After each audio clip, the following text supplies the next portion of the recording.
आणि सुरुवातीलाच बुलेटिनच्या एक मोठी बातमी येते म्हणजे आजपासून विधिमंडळ अर्थसंकल्पीय अधिवेशनाच्या दुसऱ्या आठवड्याच्या पहिल्या दिवसाच्या कामकाजाला सुरुवात होते आणि अवकाळीचा शेती पिकांना बसलेला फटका, त्यासोबत शेतमालाला मिळणारा हमीभाव यासोबतच इतर मुद्द्यांवरून विरोधक आणि सत्ताधारी आज आमने सामने येण्याची शक्यता आहे। सरकारनं शेतकऱ्यांना तातडीनं मदत केली पाहिजे, यासाठी विरोधी पक्ष आज आक्रमक होण्याची शक्यता।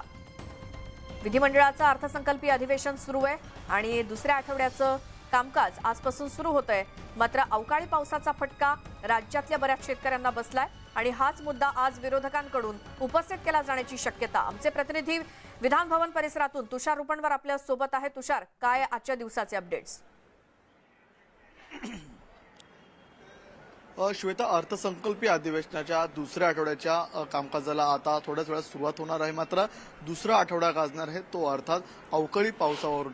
मुंबई, ठाणे जिल्ह्यासह मराठवाड्यामध्ये मोठा अवकाळी पाऊस झाला होता आणि या अवकाळी पावसामुळे मराठवाड्यामध्ये मोठ्या प्रमाणात शेती पिकांचं नुकसान झालेलं आहे। या संदर्भामध्ये विरोधी पक्ष अजित पवार यांनी या ठिकाणी दोन्ही सभागृहामध्ये विरोधी पक्षाने आक्रमक व्हावं, शेतकऱ्यांना मदत मिळावी यासाठी आवाज उठवावा असं या ठिकाणी काही वेळापूर्वी माध्यमांशी बोलताना आपल्याला स्पष्ट केलेलं आहे। विधानसभेचं कामकाज जेव्हा 11 वाजता सुरू होईल तेव्हा 11 वाजता कामकाज सुरू झाल्यानंतर विशेष बाब म्हणून या ठिकाणी अवकाळी पावसासंदर्भात या ठिकाणी चर्चा व्हावी अशी मागणी विरोधी पक्षाकडून केली जाणार आहे।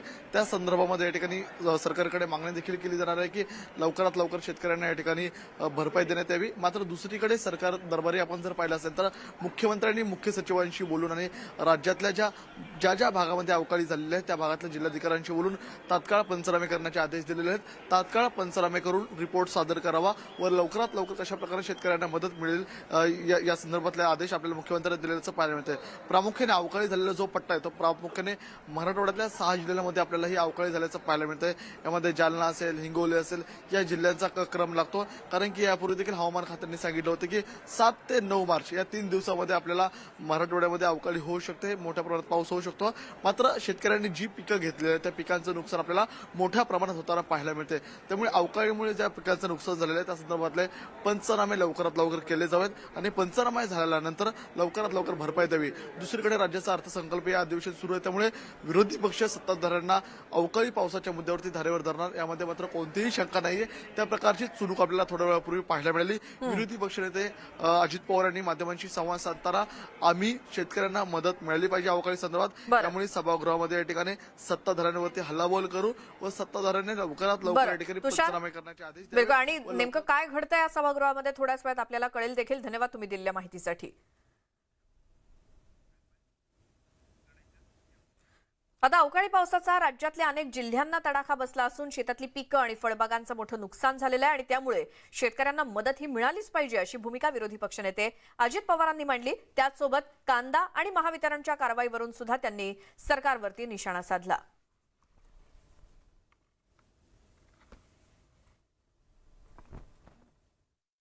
दुसऱ्या आठवड्यातल्या अधिवेशनाचा आज पहिला दिवस आहे। आम्ही विरोधी पक्षाच्या वतीनं त्या अडचणीमध्ये असणाऱ्या शेतकऱ्याला मदत झाली पाहिजे, पुन्हा त्याला उभं केलं गेलं पाहिजे अशा प्रकारे मागणी करणारे। खरोखरीच इतकं वाईट परिस्थिती शेतकरी वर्गाची आहे, म्हणजे काही ठिकाणी तर क्लिप फिरतायत की त्याचं सगळं पीक पडलंय आणि त्या पिकावर तो शेतकरी झोपलाय आणि तो बळीराजा स्वतःलाच मारून घेतो। त्याच वेळेस आपल्या महाराष्ट्रातल्या अनेक भागातला बळीराजा हा जो चिंतातूर झालेला आहे, हा अतिशय नाराज झालेला आहे, अतिशय खचून गेलेला आहे, त्याला पुन्हा उभारी देण्याचं काम राज्य सरकार म्हणून सरकारने केलं पाहिजे। आपल्या राज्याचे मुख्यमंत्री असं म्हणाले की आम्ही मदत दिली। काल पण मी काही भागामध्ये होतो, पब्लिकला विचारत होतो मदत मिळाली का, ते नाही म्हणताय। म्हणजे आता हे तर काही राजकीय दृष्टिकोनातनं नाही, मिळाली असते तर त्यांनी सांगितलं असतं की मदत मिळाली, परंतु ती मदत मिळालेली नाही। बऱ्याचशा ठिकाणी नाफेडनी खरेदी जोरात जी सुरू करायला पाहिजे कांद्याची, ती सुरू झालेली खरेदी दिसत नाही। शेतकरी म्हणत होते की अजित पवार तुमचं सरकार, उद्धव ठाकरे साहेबांच्या नेतृत्वाखालचं सरकार असताना आम्हाला मदत झाली, परंतु आता मदत मिळालेली नाही। आमचे वीज कनेक्शन तोडतायत, आम्हाला मदत मिळत नाहीये, जाहीर केलं जातं परंतु तशा प्रकारे आमच्यापर्यंत पोहोचत नाही। ही मात्र शेतकऱ्यांनी खंत काल बोलून दाखवली। यानंतर थेट जाऊयात शिंदे गटाचे आमदार संजय गायकवाड बोलतायत तिथे. जर त्यांनी विधिमंडळाचा आदर केला असता आणि गुंडा मंडळ चोर मंडळ त्यांना म्हटलंच नसतं. त्या संजय राऊत ही एक अशी केस आहे की ती कोणाच जुमानत नाही. अवकात काही नाहीये, पण फक्त तोंडाच्या वापर करण्याची त्यांना सवय आहे.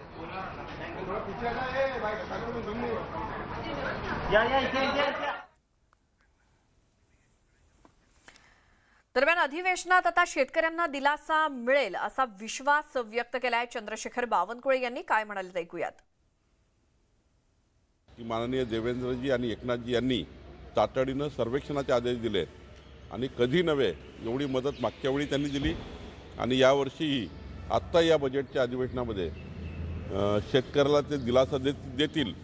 ज्यांचं नुकसान झालं त्या शेतकऱ्यांना पंचनामे करण्याचे त्यांनी आदेश दिले आहे. लवकरच पंचनामे होतील आणि मला वाटतं की लवकरच नुकसान भरपाई मिळेल. मी सुद्धा माझ्याकडनं विधानमंडळामध्ये याविषयी चर्चा करणार आहे. आता कांद्याच्या मुद्द्यावरून भुजबळ आक्रमक झालेत. गुजरात सरकारनं कांदा उत्पादकांसाठी 350 कोटींची मदत जाहीर केली असून वाहतुकीत सुद्धा अनुदान दिलं जाणार आहे. जे गुजरात सरकारला जमलं ते महाराष्ट्र सरकारला का नाही असा सवाल छगन भुजबळांनी उपस्थित केला. तर अवकाळीमुळे नुकसान झालेल्या शेतकऱ्यांना भरीव मदत देण्याची मागणी त्यांनी केली.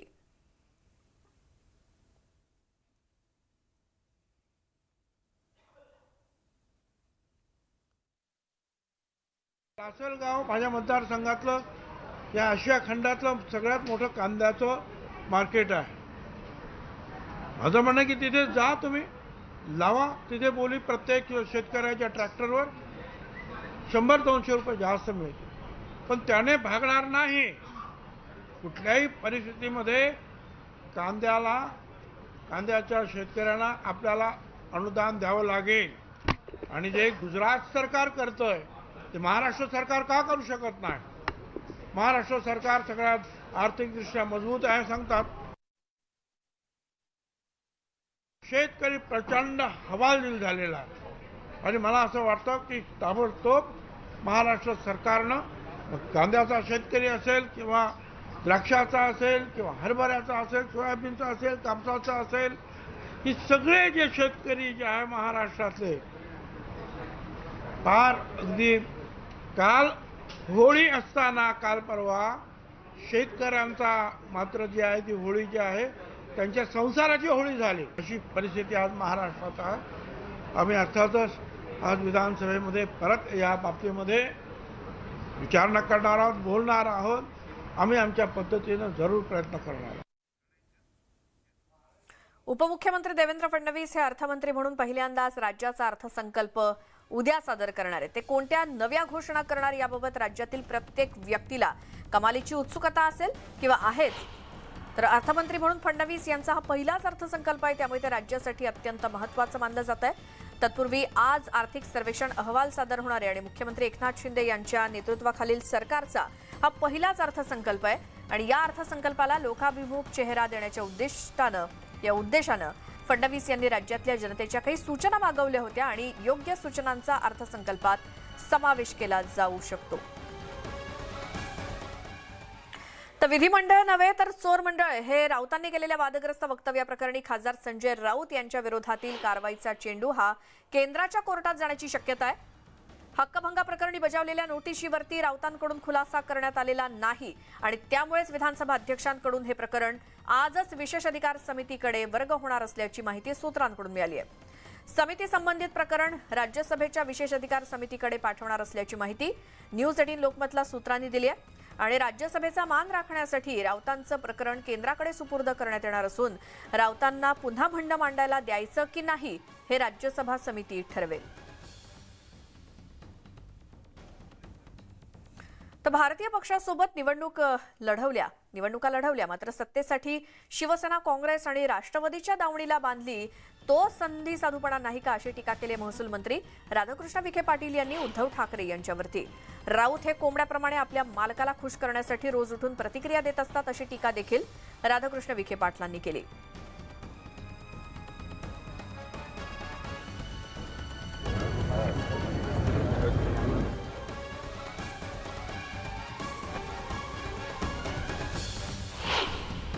मला इथं तर आश्चर्य वाटलं काल भाषणामध्ये की संधी साधू लोक बाजूला गेली. म्हणजे ज्यांनी भारतीय जनता पक्षावर निवडणुका लढवल्या त्यांनी मात्र काँग्रेस राष्ट्रवादीला नेऊन आपली शिवसेना बांधून टाकली दावणीला. म्हणजे ते संधी साधूपणा तो नाही आहे, ते पुण्याचं काम तुम्ही केलं असं म्हणायचं का? म्हणजे तुम्ही संधी साधूपणा कोण करताय? मला वाटतं ही आता भाषणातून अशा प्रकारे आपल्या स्वतःवरच शिंतोडे उडवण्याचं काम ते करतायत.